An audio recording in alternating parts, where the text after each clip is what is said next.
सूरज अपनी आपदीय ऊर्जा को नाभिकीय विकिरण के माध्यम से प्रकट करता है, जिससे ऊष्मा और प्रकाश का उत्सर्जन होता है। यह विद्युत और ग्रेविटेशनल तरंगों का प्रसार करता है, जिससे ऊष्मा और प्रकाश की रफ्तार के कारण विद्युत और ऊष्मा की ऊर्जा सांत्वनीय होती है। सूरज में आग नहीं निकलती है। वास्तव में सूरज एक विशाल गैसीय गोला है जिसमें विभिन्न प्रकार के हाइड्रोजन और हीलियम गैस होते हैं। ये गैसें अत्यधिक गर्म होती हैं और सूरज के केंद्र में उच्च दबाव के कारण प्लाज्मा के रूप में परिवर्तित हो जाती हैं। इस प्रकार सूरज में कोई आग नहीं बुझती या जलती है, बल्कि यह प्लाज्मा की तापमान पर आधारित होता है जो विभिन्न ऊर्जा प्रकारों की उत्पत्ति करता है। सूरज की आयु कुछ करोड़ साल से भी अधिक हो सकती है। ये प्रायः 46 अरब वर्ष से लेकर 47 अरब वर्ष तक की समयावधि में होने का कथन किया जाता है। सूरज धारात्मक रूप से पृथ्वी के करीब 109 गुना बड़ा है और इसका व्यास लगभग 13.6 लाख किलोमीटर है। सूरज कैसे बना है? ये ब्रह्मांड के आदि में होने वाले गैस और धूल से गठित हुआ है।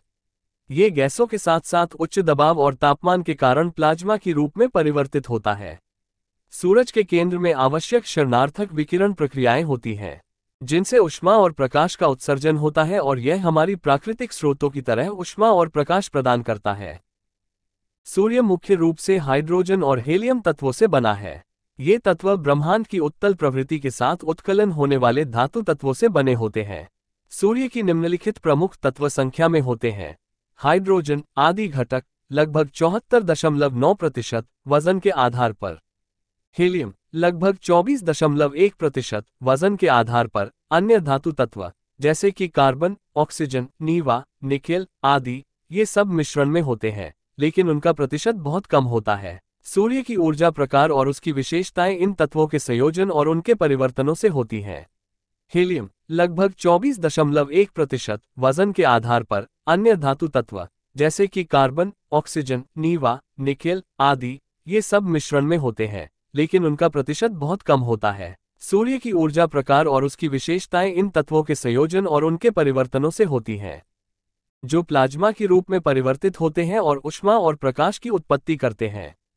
सूर्य का एक समय आने पर वास्तविकता में नष्ट होने की संभावना है, लेकिन ये बहुत दूर की बात है और यह हजारों करोड़ वर्षों के स्केल में हो सकता है। सूर्य की आयु बहुत लंबी है और वर्तमान में ये लगभग आधे से अधिक अपने आयु का समापन नहीं किया है। सूर्य का नष्ट होने का मुख्य कारण उसकी ऊर्जा स्रोतों की समाप्ति हो सकती है, जिससे उसका प्रकार और गतिविधियां परिवर्तित हो सकते हैं। इससे सूर्य की वास्तविकता और ध्रुवीकरण में परिवर्तन हो सकता है और यह भूमि पर असर डाल सकता है। लेकिन यदि ऐसा होता है, सूर्य से विभिन्न प्रकार की गैसें और धूल अंशिका रूप में रिलीज होती हैं। यहाँ कुछ प्रमुख गैसें दी गई हैं जो सूर्य से उत्पन्न होती है। हाइड्रोजन H2 सूर्य का प्रमुख घटक हाइड्रोजन होता है, जिससे ऊष्मा और प्रकाश की उत्पत्ति होती है।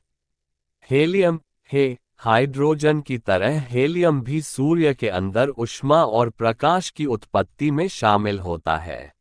ऑक्सीजन O2 सूर्य के पारमाणविक अंश में ऑक्सीजन भी पाया जाता है, लेकिन इसकी मात्रा बहुत कम होती है। कार्बन C सूर्य के बहुत ही ऊंचे तापमान और दबाव के कारण कार्बन भी प्लाज्मा के रूप में पाया जाता है। नीवा भी सूर्य में मात्रिकीय रूप में मौजूद होता है।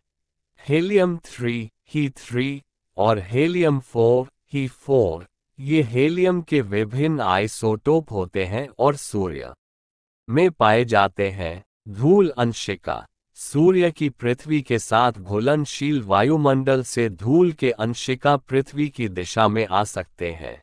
ये कुछ उदाहरण हैं, लेकिन सूर्य से और भी विभिन्न प्रकार की गैसें रिलीज होती हैं जो अध्ययन की जा रही हैं। कार्बन C सूर्य के बहुत ही ऊंचे तापमान और दबाव के कारण कार्बन भी प्लाज्मा के रूप में पाया जाता है। नीवा भी सूर्य में मात्रिकीय रूप में मौजूद होता है। हीलियम 3 और हीलियम He4 ये हेलियम के विभिन्न आइसोटोप होते हैं और सूर्य का नष्ट होने का मुख्य कारण उसकी ऊर्जा स्रोतों की समाप्ति हो सकती है, जिससे उसका प्रकार और गतिविधियां परिवर्तित हो सकते हैं। इससे सूर्य की वास्तविकता और ध्रुवीकरण में परिवर्तन हो सकता है और यह भूमि पर असर डाल सकता है। लेकिन यदि ऐसा होता है